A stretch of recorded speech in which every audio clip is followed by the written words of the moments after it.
маврид ба зикри хос аст ки бо мақсади тараққӣ додани соҳаи саёҳӣ, муаррифии шоистаи имконатҳои саёҳии мамлакат ва фарҳанги миллӣ дар арсаи байналмилалӣ, инчунин ҷалби сармоя ва инфраструктури соҳаи саёҳӣ соли 2018 аз ҷониби пешвои миллат муҳтарам Эмомалӣ Раҳмон соли рушди саёҳӣ ва ҳунарҳои мардумӣ эълон карда шуд, ки ин боиси ифтихор ва сарфарозист. зеро ин иқдоми наҷибона тамоми мардуми кишварро роҳбаланд намуд. эълон намудани соли 2018 соли рушди саёҳӣ ва ҳунарҳои мардумӣ аз ҷониби пешвои миллат айни муддаост. зеро бо ин васита ҳунармандон маъсули эҷоди худро бе ягон мамнуият ва фурӯш бароварда сатҳу сифати зиндагии худро беҳтар месозанд. бо ҳидояту дастгириҳои бевоситаи пешвои миллат дар тамоми шаҳру ноҳияҳои мамлакат муассисаҳои ҳунарҳои мардумӣ ба фаъолият пардохтанд, ки ба ин васила занону бонувони хонашин ба омӯзиши касбу ҳунар машғуланд. муассисаи давлатии ҳунарҳои мардумӣ дар ноҳияи Исмоили Сомонии шаҳри Душанбе аз шумораи чунин марказҳои омӯзишии касбу ҳунар барои бонувону занони хонашин ба ҳисоб меравад, ки таълимгирандагони ин марказ барои омӯхтани ҳунарҳои аҷдодӣ саъю кӯшиш намуда истодаанд.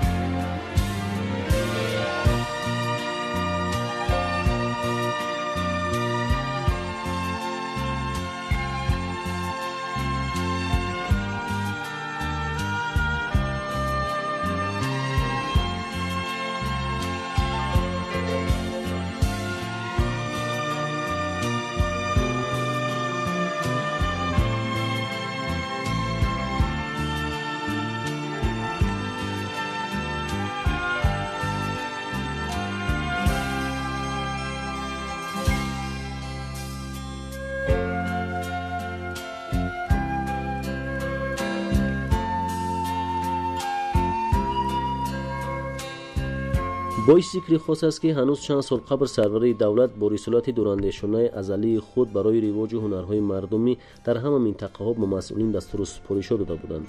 самараи ҳамин буд ки имрӯз дар аксар минтақаҳои ҷумҳурӣ ҳунарҳои мардумӣ аз нав эҳё карда шуда, истеҳсоли баъзе маҳсулотҳои ин соҳа ба таври густурда ба роҳ монда шудааст.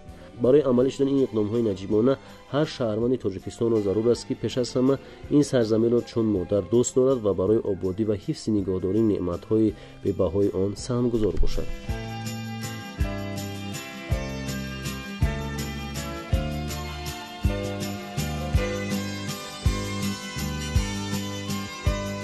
من حلیما عثمان، خواننده صنف دهم، چند مدت است که در این مرکز کسب آموزی کسب و هنر می‌آموزیم و خیلی خرسند هستیم و از این خیلی خرسند هستیم و از سیاست پیشگرفته پیشوای ملت و حکومت جمهوری تاجیکستان خیلی می‌ندار هستیم که چنین مرکزها را برای ما جوانان و نورسان پیشنهاد نمودند و می‌توانیم که از این جایها کسب آموخته زندگی خود را نیز پیش بریم.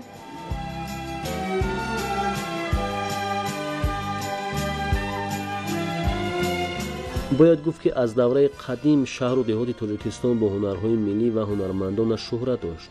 ҳунарҳо бо ҳаёти анъана ва урфу одатҳои мардуми робитаи зич доранд. ҳунармандони моҳир усулҳои бадеиву техникӣ, наққошиву анъанаи касбӣ, нозукиҳои ҳунарҳо ба вуҷуд оварда, онҳоро ҳифз намуда ба шогирдон ва наслҳои оянда интиқол медиҳанд. дастони моҳиру чобуки ҳунармандон дар давоми қарнҳои зиёд матоъҳо, зарфҳо, асбобҳои мусиқӣ, қолинҳо, сӯзаниҳо, маснуоти заргарӣ ва дигар намуди маҳсулотҳои ҳунармандиро тайёр мекарданд. ҳунарҳои қадимаи ниёгонамон хушбахтона тавассути сулолаи ҳунармандон аз насл ба насл гузашта то замони мо расидааст. боиси шукргузорӣ ва сарфарозист ки дар ҷумҳурии Тоҷикистони соҳиби истиқлол ба рушди ҳунарҳои мардумӣ эътибори хоса дода мешавад.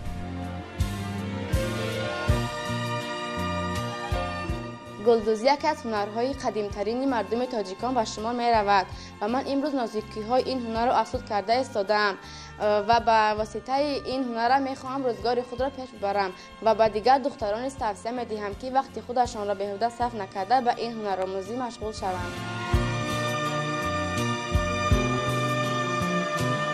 маврид ба зикри хос аст ки дар муассисаи давлатии ҳунарҳои мардумӣ дар ноҳияи Исмоили Сомонии шаҳри Душанбе зиёда аз 14 адад чунин марказҳои бозомӯзии ҳунарҳои мардумӣ амал менамоянд, ки дар он бештар занону бонувон ва инчунин ҷавонони бешуғл ба касбомӯзӣ фаро гирифта шудаанд.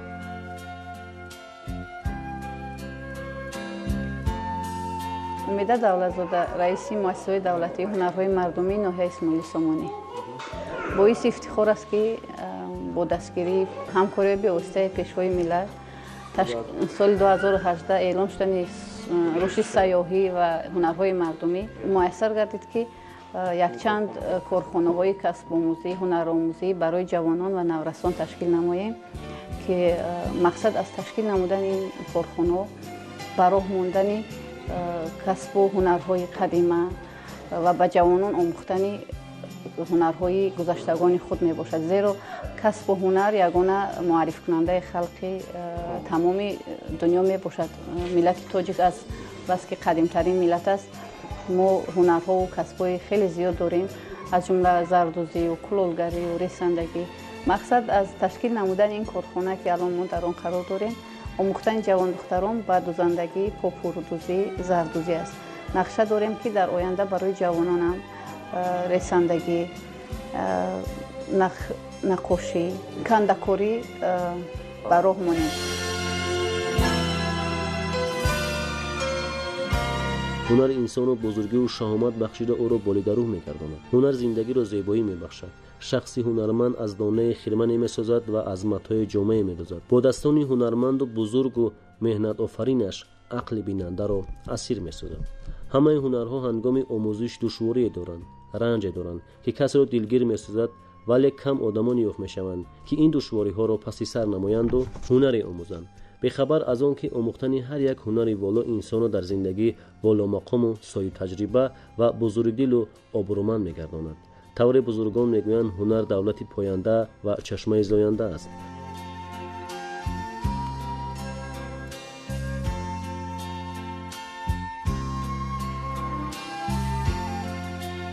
چنانه که معلوم است سال 2018 را سال رشد سیاحی و هنرهای مردمی اعلام کردند.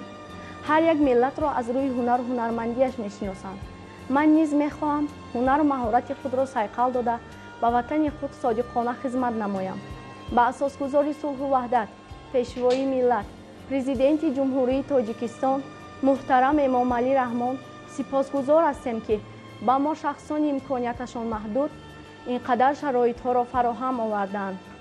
در آینده وعده می‌دهم که به دانشگاه‌های کشورمان داخل شده هنر خود را صیقل داده به وطن خود صادقانه خدمت نمایم.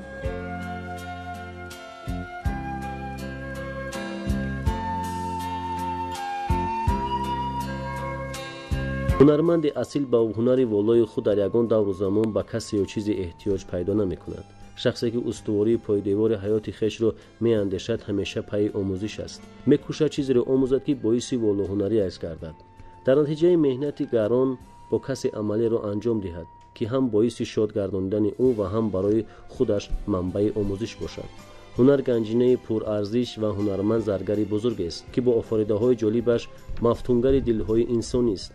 نزاکت و نفاست هر یک هنرمند اصیل سری نهانی خود را دارد که دستاوردهای هر یک هنرمند از دیگری خوبتر و بهتر دقت بیننده را به خود جلب می‌نماید. عین حال در این مرکز آموزشی هنرهای مردمی زیاده از 27 نفر زنان و بانوان خانه‌نشین با آموزش کسب هنر مشغولند و شکرگزار از چنین یک دولت آباد و آزاد را نموده از چنین شرایط‌های فراهم آورده برای کسب آموزیشان اظهار سپاس می‌نمایم.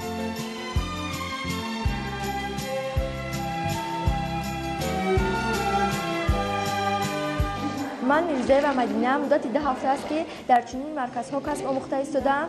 من به حکومت جمهوری تاجیکستان تشکر میگویم که چنین مرکزها را گشوده‌اند و ما جوانان در خانه بیکار ننشسته به چنین کسب آموزی آمده، به چنین مرکزهای کسب آموزی آمده کسب می‌آموزیم.